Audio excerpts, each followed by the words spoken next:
দোকান থেকে একটা কাপ নুডলস নিয়ে এসেছি, সেটা আজকে আপনাদেরকে বানিয়ে দেখাবো। নুডলসটা রাখলাম, তার উপরে সবজি দিয়ে দিচ্ছি, তারপরে নুডলসের মশলাটা দিয়ে দেব। নুডলসের সাথে একটা চামচ এবং সস দিয়ে দেওয়া হয়েছে। মশলাটা একটু ভালোভাবে ছড়িয়ে দেব আর গরম পানি দিয়ে নুডলসটাকে রান্না করে নেব। নুডলসটা ভালোভাবে ঢেকে দিতে হবে। তারপর 5 মিনিট পর এটা আমরা খুলে আপনাদেরকে দেখাচ্ছি।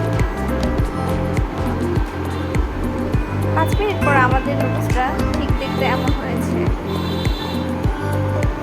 নুডলসটা খেতেও খুব ভালো লেগেছে।